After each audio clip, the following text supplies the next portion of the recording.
Romania, a place whose culture and mythology has been host to all sorts of fictional monsters, from vampires to werewolves to even dragons.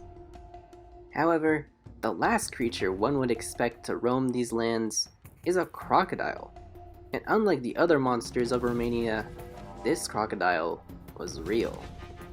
Enter Allodaposuchus.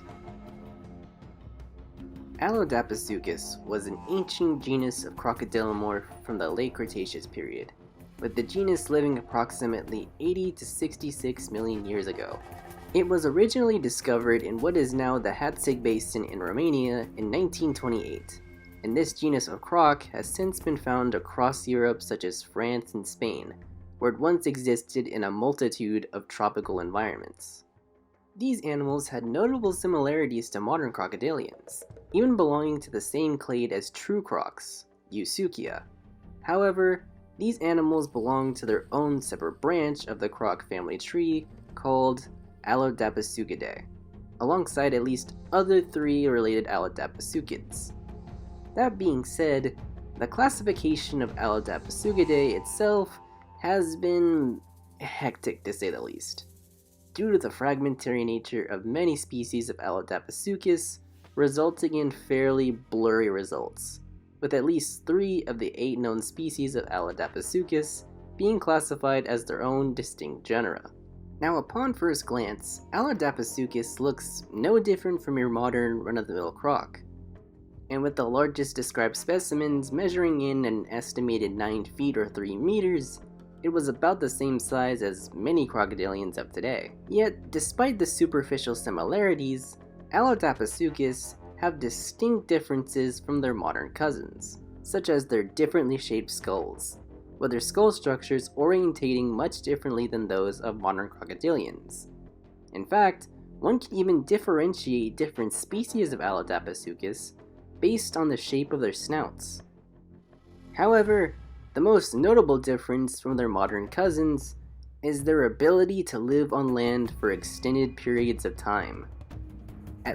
At least one species is thought to have spent as much time on land as it would in the water, known as Allodaposuchus hulkai, its name referring to its incredibly bulky body. This species bore large forelimb bones, strong vertebrae, and large muscle attachments in the scapula, ulna, and humerus. Furthermore, the skull of this species has large sinuses not found in any other crocodilian, sinuses that would have lightened the skull, allowing the croc greater ease in carrying its massive head as it hauled its body across the land. However, the nail in the coffin was that the surrounding locality sediments and geology where Allodaposuchus hulkai was discovered showed no signs of deposits consistent with large, permanent bodies of water, the strongest indication that at the very least, Allodaposuchus hulkai was just as happy on land as it was in the water, if not at the very least, specializing in traveling over land to other bodies of water over long distances. Allodaposuchus is one of the many Mesozoic crocs that once dwelled on land. In fact, the ability to live on land evolved independently in at least a dozen separate lineages of pseudosuchians, or the clade encompassing crocs and their relatives. During the Mesozoic, crocs had far more diverse body plans and roles in their environments than their modern cousins, many of which stemming from their roles as terrestrial animals. However, others shared the same role as modern crocs, as predators. That being said, their roles would have been much more reduced due to direct competition with the non-avian dinosaurs that dominated their world at the time. Even the mighty Allodaposuchus hulkai would have had been limited to catching smaller prey or scavenging, while avoiding becoming meals themselves for large predatory dinosaurs. However, as the old saying goes, the more things change, the more they stay the same. And at least some Mesozoic crocs, like their modern relatives, reigned as apex predators. Amongst them, at least one species of Allodaposuchus from the Hatzig Basin, Allodaposuchus precedens. During the latest stages of the Cretaceous period, much of Europe was underwater, as it had been since the Jurassic, while being closer to the equator than it is today.